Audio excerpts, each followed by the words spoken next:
Жаңаөзен қазақтың бірлігін аңсап өткен Сүгір, Әбу, Нұрым, Өскінбей сияқты күйші даналар өмір сүрген киелі жер. Бұл жердің өнерлілері ғасырлар бойы азаттықта, мейірбандылықта, татулықта, махаббат сезімін жырлап өткен.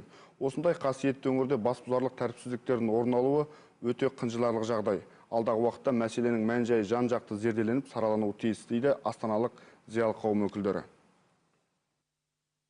Ежелгіде біздің бабаларымыз айтқан: қара жерді жамандама, сонда бар арасың. Қауым елді жамандама, қарғысына қаларсың деп. Сондықтан әрбір адам, әсіресе жастар, ойлау керек. Бір жаман бір іс жасаса, сонда ойлау керек: осы біздің қазақ халқына кіргеледі ғой деп. Кіргеледі ғой деп. Міне шәкәрімді зерттеп, мен кітап жаздым, сол шәкәрім сөзі бар: өзімшіл болма, көпті ардақта. Әрбір адам өз халқын деп. Бір адамды, бір қазақты, бір қазақстандықты ренжітсек, біз бүкіл қазақ халқын ренжіткеніміз, бүкіл қазақстандық қоғамды ренжіткеніміз біз. Бұл тәуелсіздік біздің халқымыздың тарихындағы ең жұлдызды сәті. Сол 90-шы жылдардың басында біздің халқымызға бүкіл ғұмырындағы ең жұлдызды сәтімен бірге сол тәуелсіздік сақтап қала ала ма жоқ па деген қиын сәт қабат келді. Енді міне шүкіршілік 20 жылдығын тойлап жатырмыз тәуелсіздігіміздің. Еліміз осы кезеңнің ішінде алға басты. Қазақстанның табыстарын бүгінгі таңда ешкім жоққа шығара алмайды.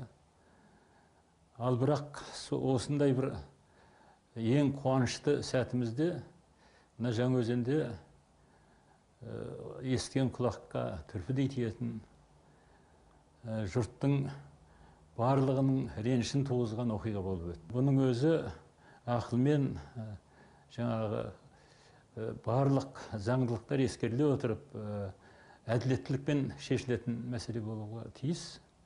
Түбі солай болатын да шығар. Ал бірақ осы жолғы оқиғаларға біздің біраз жастарымыз арандап қалған сияқты. Ана кеше теледидардан көріп отырмыз, қолдарына тас алып, жаңағы адамға тас ату, әйтпесе адамға қару жұмсау, ол енді барып тұрған қатыгездік, бассыздықтың бір түрі. Осы жағдай енді қазір былай назарға алынып жатыр, тиісті шаралар қолданып жатыр. Абыл сияқты, Нұрым сияқты, Сүгір сияқты даналар өткен жер, Өскінбай сияқты күйші өткен жер.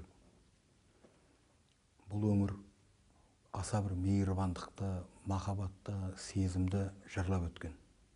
Ғасырлар бойы. Қазақтың бірлігін аңсап өткен. Қазақтың тулақтай жері үшін азуы алты қарыс Хиуамен қанша ғасыр бойы шайқасқан, сондай өжеттік қонған, батыр қонған сондай қазақтың бір пұшпағы, бір жері болатын. Сондықтан сол жердің барлық қадір қасиетін сақтап, тарихын қайтадан оқып жастар, сөйтіп бір бәтуаға, бір кешірімге, бір сабырға келсе деймін. Жаңаөзендегі оқиғаға үлкен зерделі ойлармен халықтың алдында ақ-қараны ашық көрсететін жағдайларға жеткізуіміз керек. Себебі бұлар қайталанбау керек. Енді ол қайталана берсе, ол біздің мынау өзі тәуелсіздігімізге, өзіміздің қалған мақсат жолдарымызға көп нұқсан келуі мүмкін. Өйткені бұл жастардың тәрбиесіне, бағытына, бағдарына біз жол ашуымыз керек.